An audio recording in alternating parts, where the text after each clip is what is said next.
नमस्कार, आप देख रहे हैं न्यूज समय तक और मैं हूं आपके साथ अमन त्रिवेदी। आइए नजर डालते हैं आज की ताजा खबरों पर।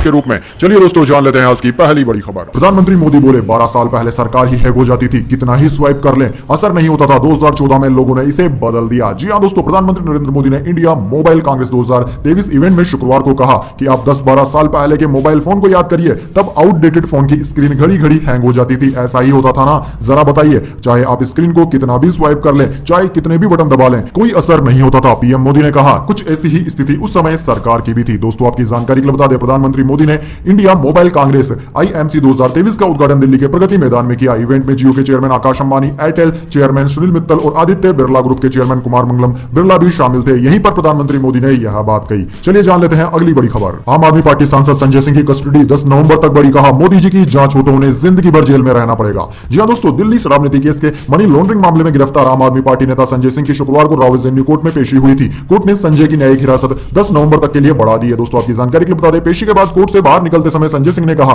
कि अगर मोदी जी की जांच हो जाए तो उन्हें जिंदगी भर जेल में रहना पड़ेगा। मोदी जी एक भ्रष्ट नेता हैं, वे अडानी के साथ मिलकर भ्रष्टाचार करते हैं। ईडी ने संजय सिंह को मनी लॉन्ड्रिंग मामले में गिरफ्तार किया हुआ है। दोस्तों आपकी जानकारी के लिए बता दें, मामले में पिछली सुनवाई 13 अक्टूबर को हुई थी। तब कोर्ट ने आम आदमी पार्टी नेता को 27 अक्टूबर तक न्यायिक हिरासत में भेजा था और अब इसे बढ़ाकर 10 नवंबर तक आगे कर दिया है। चलिए दोस्तों जान लेते हैं अगली बड़ी खबर। ईरान बोला गाजा पर हमला करवाकर नहीं बचेगा अमेरिका। कहा वह नरसंहार के लिए जिम्मेदार इजराइल पर हमास का हमला आजादी की लड़ाई है। जी हां दोस्तों, आपने बिल्कुल सही सुना। इजराइल हमास जंग को लेकर हर रोज नए नए स्टेटमेंट सामने आते हैं और जंग की रुकने का नाम नहीं ले रही है। हजारों लोग इसमें मारे जा चुके हैं अब तक। वहीं दोस्तों अब बड़ी खबर आई है ईरान से लेकर। ईरान ने अमेरिका को दरअसल चेतावनी दे दी है। ईरान का कहना है कि अगर अमेरिका इजराइल की मदद करेगा तो उसे भी परिणाम भुगतने पड़ेंगे। दरअसल दोस्तों ईरान के विदेश मंत्री हुसैन अमीर अब्दुल्लाहियान गुरुवार को न्यूयॉर्क में यूएन जनरल असेंबली के स्पेशल सेशन में शामिल हुए थे। वहां उन्होंने अपने भाषण के दौरान इस बात की आशंका जताई है कि इजराइल हमास जंग भविष्य में अमेरिका और ईरान के बीच सीधे संघर्ष में बदल सकती है। यानी कि दोस्तों यहां पर सीधे सीधे अमेरिका को ईरान चेतावनी देता हुआ नजर आ रहा है। इसके बाद दोस्तों जान लेते हैं अगली बड़ी खबर। Mukhtar Ansari news. Gangster act मामले में मुख्तार अंसारी को 10 साल की हुई सजा और 5 लाख रुपए का जुर्माना भी देना होगा। जी हां दोस्तों, मुख्तार अंसारी को गैंगस्टर एक्ट के मामले में कोर्ट द्वारा 10 साल की सजा सुना दी गई है। इसके साथ ही मुख्तार अंसारी पर 5 लाख रुपए का जुर्माना भी लगाया गया है। इसी मामले में सोनू यादव को 5 साल की सजा दी गई है और 2 लाख रुपए का जुर्माना लगाया गया है। दोस्तों आपकी जानकारी के लिए बता दें, गाजीपुर कोर्ट ने माफिया और पूर्व विधायक मुख्तार अंसारी को गुरुवार को हत्या और हत्या के प्रयास के मामले में दोषी ठहरा दिया है। इसके बाद दोस्तों अगली बड़ी खबर।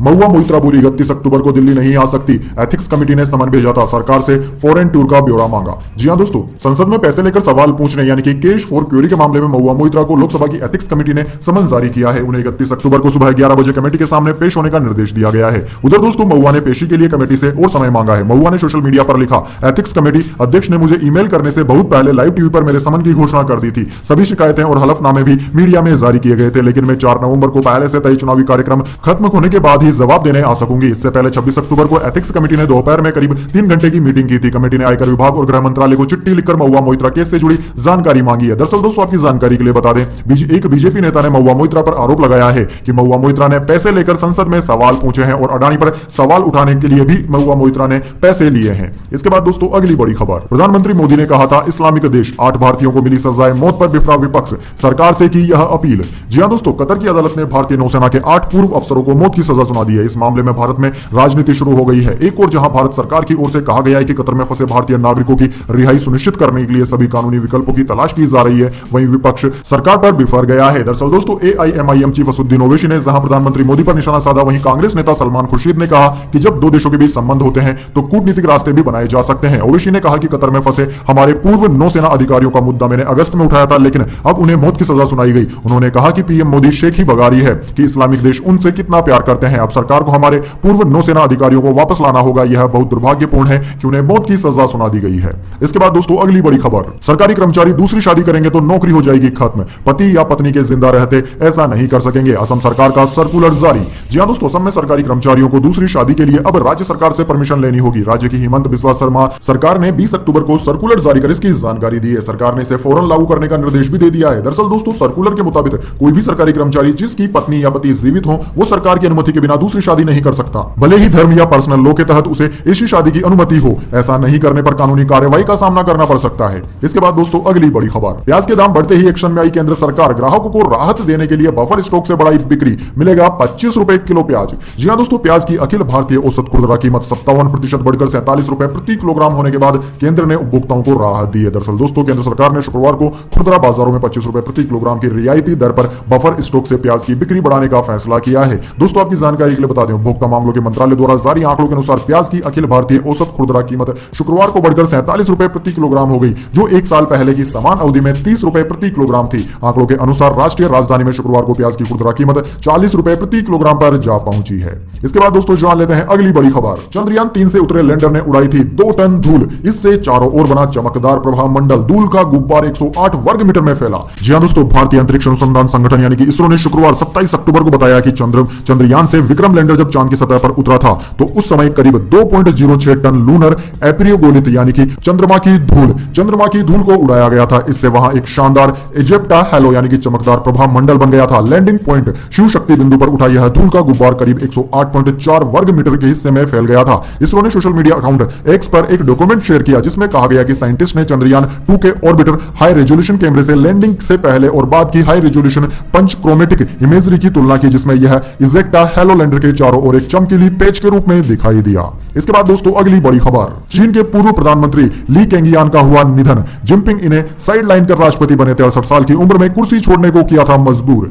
जी हां दोस्तों, चीन के पूर्व प्रधानमंत्री ली केंगियान का शुक्रवार सुबह दिल का दौरा पड़ने से निधन हो गया। न्यूयॉर्क टाइम्स के मुताबिक केंगियान ने एक दशक तक शी जिनपिंग के साथ काम किया था। चीन के स्टेट मीडिया के मुताबिक 68 साल के ली केंगियान शंघाई के दौरे पर थे जब गुरुवार रात उनकी हृदय गति रुक गई। रिपोर्ट में कहा गया है कि उन्हें बचाने की काफी कोशिश की गई पर वो उसमें फेल रहे। इसके बाद दोस्तों अगली बड़ी खबर, राजस्थान में ईडी की कार्रवाई पर भड़क उठे सीएम अशोक गहलोत। बोले देश की सड़कों पर कुत्तों से ज्यादा ईडी के अधिकारी घूम रहे हैं। जी हां दोस्तों, राजस्थान के मुख्यमंत्री अशोक गहलोत ने ईडी का जिक्र करते हुए शुक्रवार को केंद्र सरकार पर हमला किया। उन्होंने कहा कि एक राज्य के मुख्यमंत्री को यह कहना पड़ रहा है कि देश की सड़कों पर कुत्तों से ज्यादा ईडी वाले घूम रहे हैं। अशोक गहलोत ने कहा कि यह दुर्भाग्य की बात है कि एक चुनावी राज्य के मुख्यमंत्री को कहना पड़े कि इस देश में ईडी कुत्तों से ज्यादा घूम रहे हैं। इससे बड़ा दुर्भाग्य किसी देश के लिए क्या होगा। मुझे गुस्सा आता है कि कांग्रेस ने 76 साल से जिस देश को एक रखा, इंदिरा गांधी और राजीव गांधी शहीद हो गए। उन्होंने कहा कि बांग्लादेश बना दिया, पाकिस्तान के 2 टुकड़े कर दिए। ये लोग आज इंदिरा गांधी का नाम तक नहीं लेते जिन्होंने देश के लिए त्याग किया और आप इतिहास से उनका नाम हटा रहे हो, लेकिन ऐसा नहीं होगा।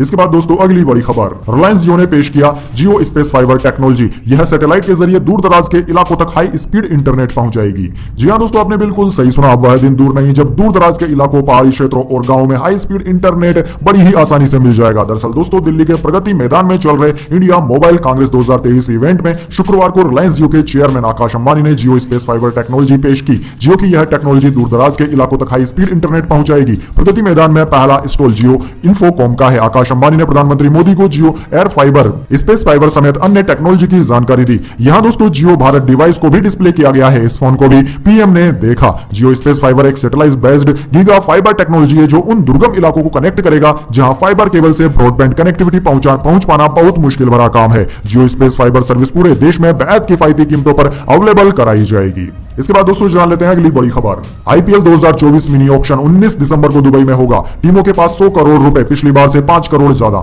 जी हां दोस्तों, आईपीएल 2024 की नीलामी 19 दिसंबर को दुबई में होगी। ऐसा पहली बार होगा जब आईपीएल का ऑक्शन देश से बाहर हो रहा हो। हालांकि दोस्तों, भारतीय क्रिकेट कंट्रोल बोर्ड बीसीसीआई ने इसको लेकर अभी कोई आधिकारिक सूचना जारी नहीं की है। क्रिकेट की वेबसाइट क्रिक इन्फो के मुताबिक आईपीएल की 10 टीमों के पास 15 नवंबर तक समय है, जिसमें वह रिटर्न और रिलीज किए गए खिलाड़ियों की सूची आईपीएल प्रशासन को सौंप सकते हैं। इसके बाद दिसंबर के पहले हफ्ते तक नीलामी का पूल तैयार किया जाएगा। इस बार पिछले साल की तुलना में टीमों के पास खिलाड़ियों को खरीदने के लिए पिछले साल की तुलना में 5 करोड़ रुपए ज्यादा होंगे। मीडिया रिपोर्ट्स के मुताबिक पिछले सीजन में फ्रेंचाइजी के पास टीम खरीदने के लिए केवल 95 करोड़ रुपए की धनराशि निर्धारित की गई थी। इस बार टीम तैयार करने के लिए 100 करोड़ रुपए निर्धारित किए गए हैं। इसके बाद दोस्तों अगली बड़ी खबर, पंजाब में फटाके जलाने को लेकर आया बड़ा फैसला। टाइमिंग हुई फिक्स, नियम नहीं माने तो होगा एक्शन। जी हां दोस्तों, पंजाब में लगातार बढ़ रहे वायु प्रदूषण को देखते हुए सरकार ने फटाकों को लेकर अहम फैसला सुना दिया है। दरअसल दोस्तों, पंजाब के पर्यावरण मंत्री गुरमीत सिंह मीत हैर का कहना है कि राज्य में केवल हरित फटाकों के इस्तेमाल की अनुमति दी जाएगी। इसके साथ ही उनका कहना है कि यह अनुमति भी सीमित समय के लिए ही रहेगी। पंजाब के पर्यावरण मंत्री गुरमीत सिंह मीत हैर ने शुक्रवार को कहा कि पंजाब सरकार दिल्ली, गुरु पर्व,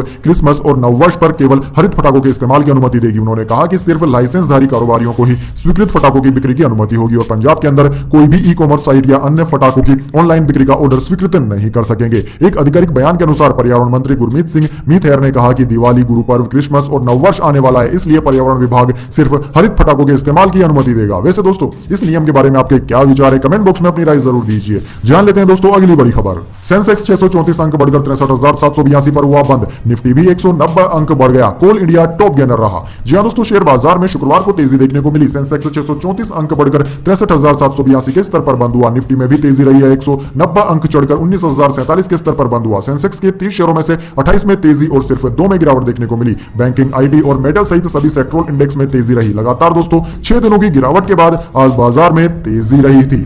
इसके बाद दोस्तों जान लेते हैं अगली बड़ी खबर। मुंबई की हवा खतरनाक स्तर पर पहुंची। दिल्ली, नोएडा और गुरुग्राम की हवा भी हुई खराब। जी हां दोस्तों, आपने बिल्कुल सही सुना। मुंबई और दिल्ली की हवा खतरनाक स्तर पर पहुंच गई है। मुंबई में शुक्रवार को एयर क्वालिटी इंडेक्स यानी कि AQI सुबह 10 बजे 300 के पार जा पहुंचा, यानी कि यह बहुत ही खराब कैटेगरी का माना जाता है। इसके अलावा दोस्तों राजधानी दिल्ली में एयर क्वालिटी इंडेक्स यानी कि AQI सुबह 10 बजे 249 दर्ज किया गया, यानी कि राजधानी की हवा भी खराब कैटेगरी में पहुंच गई है। वहीं दोस्तों दिल्ली से सटे हुए नोएडा की बात करें तो यहां पर AQI 208 और गुरुग्राम में 252 रिकॉर्ड किया गया है। इंडियन मेट्रोलॉजी डिपार्टमेंट की माने तो दोस्तों दिल्ली में शुक्रवार को 4 से 16 किलोमीटर प्रति घंटे की रफ्तार से हवाएं चल रही है। ऐसे में आसमान में धुंध कम रहने की संभावना है, लेकिन फिर भी वायु प्रदूषण लगातार बढ़ता जा रहा है, जो कि एक चिंता का विषय है। इसके बाद दोस्तों अगली बड़ी खबर।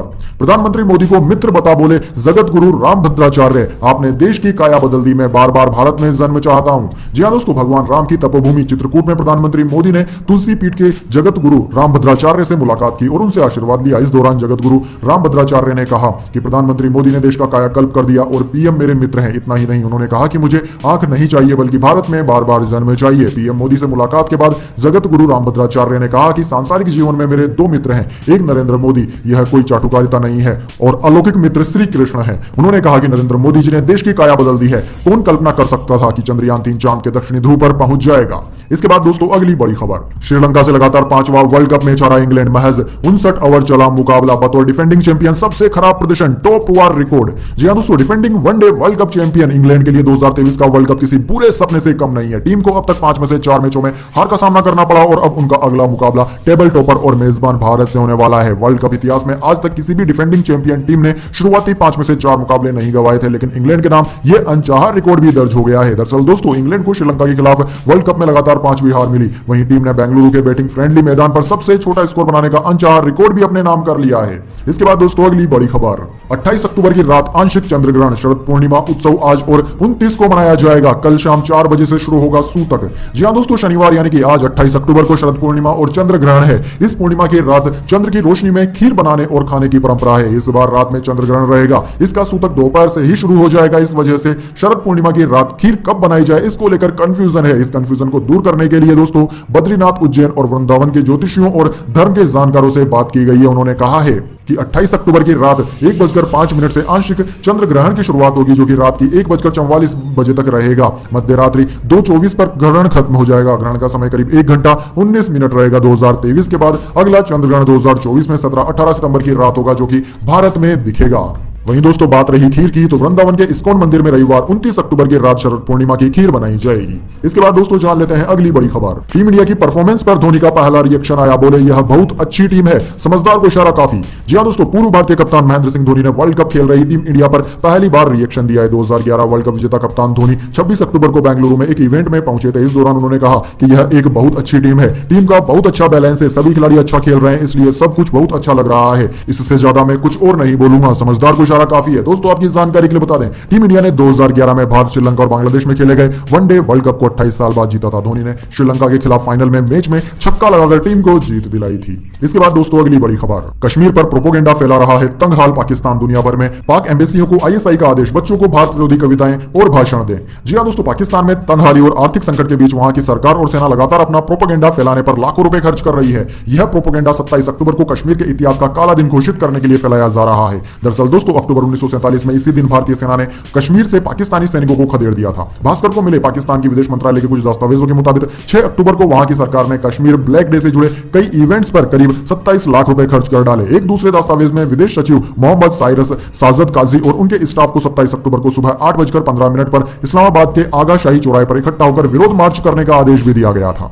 इसके बाद दोस्तों जान लेते हैं अगली बड़ी खबर। शांति निकेतन में सीला पट पर प्रधानमंत्री मोदी का नाम, गवर्नर ने यूनिवर्सिटी से जवाब मांगा, वीसी बोले पुरातत्व विभाग से इजाजत ली थी। जी हां दोस्तों, पश्चिम बंगाल की विश्व Bharti central university Shanti Niketan university में एक सीला पट पर प्रधानमंत्री नरेंद्र मोदी और वाइस चांसलर का नाम लिखने को लेकर विवाद हो गया है। सीला पर रविंद्रनाथ टैगोर का नाम नहीं था। टैगोर ने ही यूनिवर्सिटी की स्थापना पश्चिम बंगाल के बीरभूमि जिले में की थी। इस पर गवर्नर सीवी आनंद बोस ने यूनिवर्सिटी को नोटिस जारी कर जवाब मांगा है। उन्होंने कहा है कि रविंद्रनाथ टैगोर सिर्फ बंगाल या भारत नहीं बल्कि मानवता की महानता के प्रतीक है। नई तख्ती पर उनका नाम लिखकर सम्मान देना चाहिए। इसके बाद दोस्तों अगली बड़ी खबर। टीचर ने डंडा मारा तो छात्र ने गोली मारी, भाई के साथ 2 तमंचे लेकर आया, सुबह स्कूल के बाहर वेट किया, आते ही फायर कर दिया। जी हां दोस्तों, कानपुर में एक निजी स्कूल के बाहर 10वीं के छात्र ने अपने टीचर पर गोली चला दी। टीचर के गले पर गोली के छर्रे लगे, साथ ही एक 10वीं क्लास की छात्रा भी घायल हुई है। छात्र अपने चचेरे भाई के साथ टीचर पर हमला करने आया था। इसके बाद दोस्तों अगली बड़ी खबर। टाटा भारत में बनाएगी आईफोन, लगभग $125 मिलियन में विस्ट्रॉन प्लांट का करेगी अधिग्रहण। जी हां दोस्तों, टाटा समूह ने भारत में आईफोन को असेंबल करने वाले विस्ट्रॉन प्लांट का अधिग्रहण कर लिया है। अब से भारत में आईफोन का प्रोडक्शन और असेंबल टाटा समूह के द्वारा किया जाएगा, जिसकी जानकारी इलेक्ट्रॉनिक्स एंड प्रौद्योगिकी राज्य मंत्री राजीव चंद्रशेखर ने 27 अक्टूबर को सोशल नेटवर्किंग प्लेटफॉर्म एक्स के माध्यम से दी। राजीव चंद्रशेखर ने एक्स पर लिखा, सिर्फ 2.5 साल के भीतर टाटा कंपनियां भारत के घरेलू और वैश्विक बाजारों के लिए भारत से आईफोन बनाना शुरू कर देगी। विस्ट्रॉन का परिचालन संभालने के लिए टाटा टीम को बधाई। केंद्रीय मंत्री ने यह भी कहा कि आपके योगदान के लिए विस्ट्रॉन को धन्यवाद और भारतीय कंपनियों के साथ भारत के से ग्लोबल सप्लाई चेन बनाने में एप्पल का यह एक बहुत अच्छा कदम है। तो दोस्तों यह थी आज की फिलहाल खबर में इतना ही। तब तक के लिए देखते रहिएगा न्यूज समय तक और दीजिए यानी हमें यानी कि अमन त्रिवेदी को इजाजत। नमस्कार।